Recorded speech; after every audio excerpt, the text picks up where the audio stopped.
Hi, and welcome to the follow-up video to session number 3, where we discussed and learned about moving from detect into disrupt, and specifically the responsive version of disrupt. So recognizing our saboteurs, our autopilot, our negative thoughts and mindsets arising to the surface in real time, and then doing something about it. We will review disrupt in a second.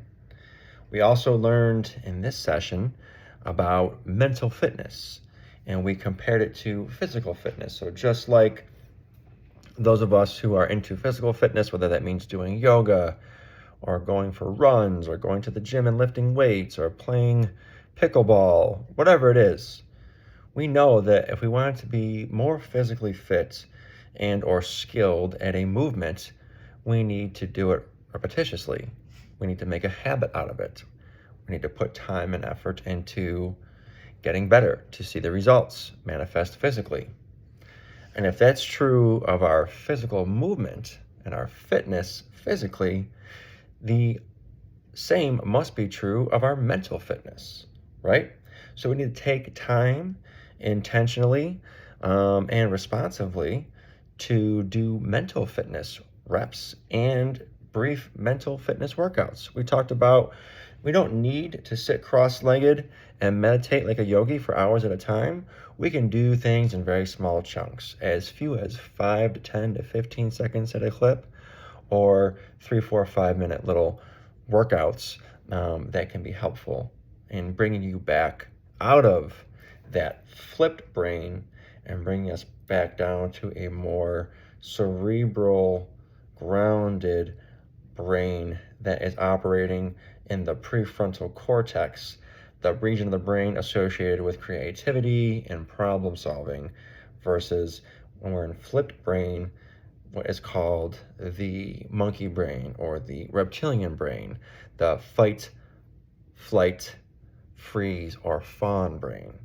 And so our mental fitness reps can help bring us back down to baseline and then respond to life's challenges, to situations or circumstances in a more productive and profound way.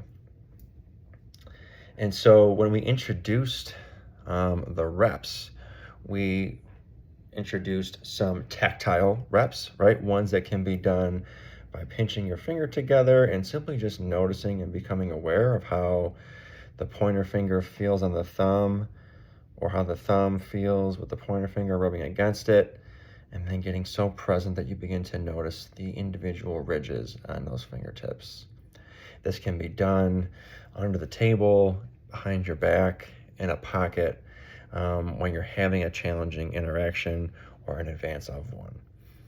We learned about auditory reps, right? So focusing on the sounds happening around us.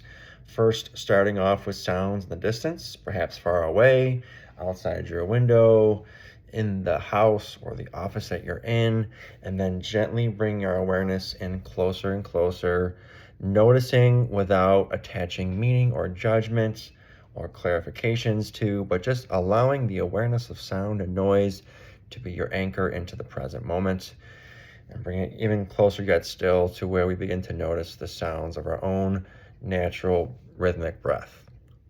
We also introduced the breath as a way of doing a mental fitness rep, right? So becoming aware of our breath, either hearing and observing the noises of our inhales and exhales, perhaps becoming really conscious of and aware of the expansion on the inhales and the contraction on the exhales, and being the observer of that repetitious process as an anchor into the present moment, or perhaps even noticing the difference in the temperature of air.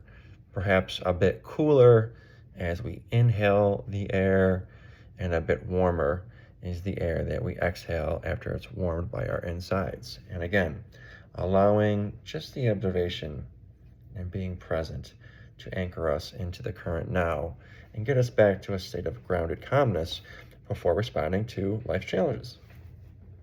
And we can do those again, in those short bursts or in an extended minute or 2, 3, 4, 5 minutes as a mental fitness workout versus a mental fitness rep.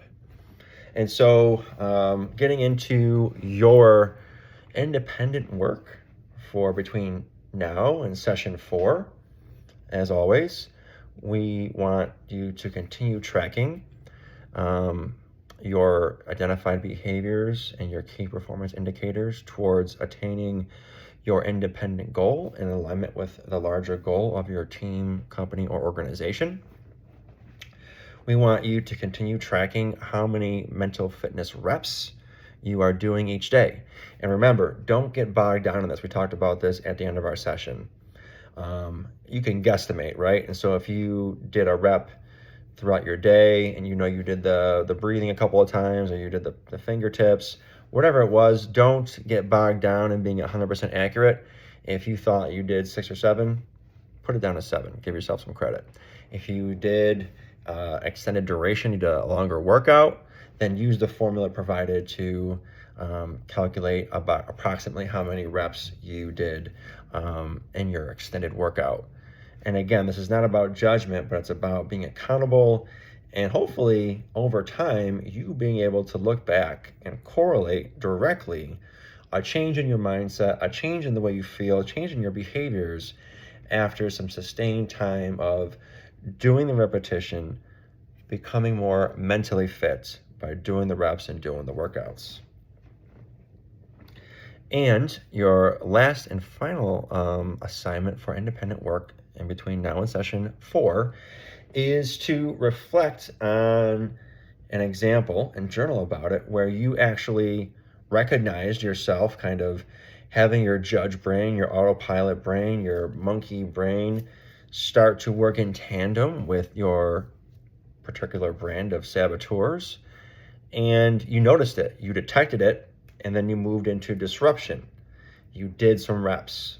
You did this in your pocket. You did the breathing. You did the auditory, whatever it was for you that works. You broke that cycle. You stopped the brain from spinning, and you were able to disrupt that pattern of thought. And just jot down, what was the circumstance? When did you first notice your saboteurs arising? What type of reps did you do? How long did you do it for? And do you think that it had a positive impact on the way that you then were able to hopefully respond or react to whatever was happening? And just be honest, right? Maybe you had no impact. Maybe it had a profound impact. Every time will be different, but I do know that over time, the more you do this, the better off you'll be. And so thanks for watching. Have a great couple of days, and I look forward to seeing you again at session 4. Take care.